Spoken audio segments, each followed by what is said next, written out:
السلام علیکم ورحمۃ اللہ وبرکاتہ۔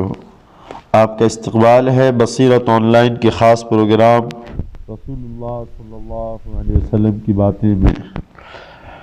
اخلاص و للہیت۔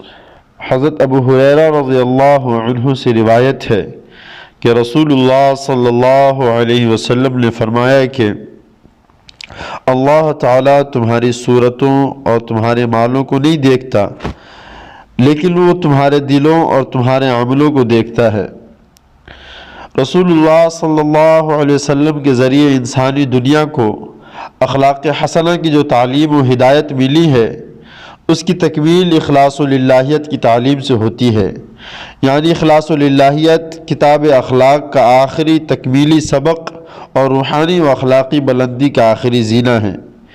اس اخلاص و للہیت کا مطلب یہ ہے کہ ہر اچھا کام یا کسی کے ساتھ اچھا برتاؤ صرف اس لیے اور اس نیت سے کیا جائے کہ ہمارا خالق و پروردگار ہم سے راضی ہو،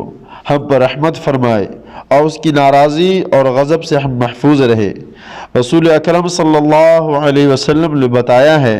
کہ تمام اچھے اعمال و اخلاق کی روح اور جان یہی اخلاص نیت ہے۔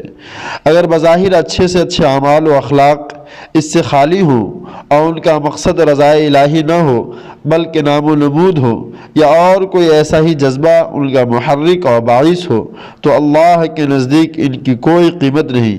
اور ان پر کوئی ثواب ملنے والا نہیں۔ اسی کو دوسرے لفظوں میں یوں بھی کہا جا سکتا ہے کہ اللہ تعالیٰ کی رضا اور آخرت کا ثواب جو اعمال صالحہ اور اخلاق حسنہ کا سلسلہ اور نتیجہ ہے، اور جو انسانوں کا اصل مطلوب و مقصود ہونا چاہیے،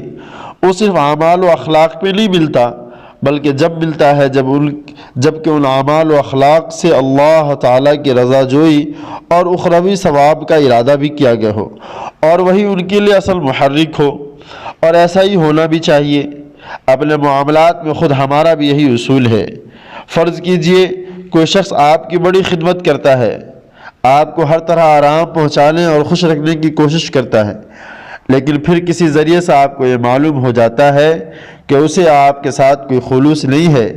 بلکہ اس کا یہ برتاؤ اپنی فلاں ذاتی غرض کے لیے ہے، یا آپ کے کسی دوست یا عزیز قریب سے وہ اپنا کوئی کام نکالنا چاہتا ہے اور صرف اس کے دکھاوے کے لیے آپ کے ساتھ اس کا یہ برتاؤ ہے، تو پھر آپ کے دل میں اس کی اور اس کے اس برتاؤ کی کوئی قدر و قیمت نہیں رہتی ہے۔ بس یہی معاملہ اللہ تعالیٰ کا ہے۔ فرق اتنا ہے کہ ہم دوسروں کے دلوں کا حال نہیں جانتے اور اللہ تعالیٰ سب کے دلوں اور ان کی نیتوں کا حال جانتا ہے۔ بس اس کے جن بندوں کا یہ حال ہے کہ وہ اس کی خوشنودی اور رحمت کی طلب میں اچھے اعمال کرتے ہیں، وہ ان کے ان اعمال کو قبول کر کے ان سے راضی ہوتا ہے اور ان پہ رحمتیں نازل کرتا ہے، اور آخرت میں جو دار الجزا ہے اس میں اس کی اس رضا اور رحمت کا پورا ظہور ہوگا۔ اور جو لوگ اچھے اعمال و اخلاق کا مظاہرہ دنیا والوں کی داد و تحسین اور نیک نامی و شہرت طلبی کے لیے یا ایسے ہی دوسرے اغراض و مقاصد کے لیے کرتے ہیں، ان کو یہ دوسرے مقاصد چاہے دنیا میں حاصل ہو جائیں، لیکن وہ اللہ کی رضا اور رحمت سے محروم رہیں گے۔ وہ ان کی اس محرومی کا پورا ظہور بھی آخرت میں ہوگا۔ مطلب یہ ہے کہ اللہ تعالیٰ کے یہاں مقبولیت کا معیار کسی کی شکل و صورت یا اس کی دولت مندی نہیں ہے، بلکہ دل کی درستی اور نیک کرداری ہے۔ وہ کسی بندے کے لیے رضا اور رحمت کا فیصلہ اس کی شکل و صورت یا اس کی دولت مندی کی بنیاد پہ نہیں کرتا ہے، بلکہ اس کے دل کی یعنی اس کی نیت کے صحیح رخ اور اس کی نیک کرداری کی بنیاد پہ کرتا ہے۔ بلکہ اس حدیث کی بعض روایتوں میں آیا ہے کہ ان اللہ لا ينظر الى اجسادکم ولا الى صورکم واعمالکم ولكن ينظر الى قلوبکم، یعنی اللہ تعالیٰ تمہارے جسموں اور تمہاری صورتوں اور تمہارے صرف ظاہری اعمال کو نہیں دیکھتا ہے، بلکہ تمہارے دلوں کو بھی دیکھتا ہے۔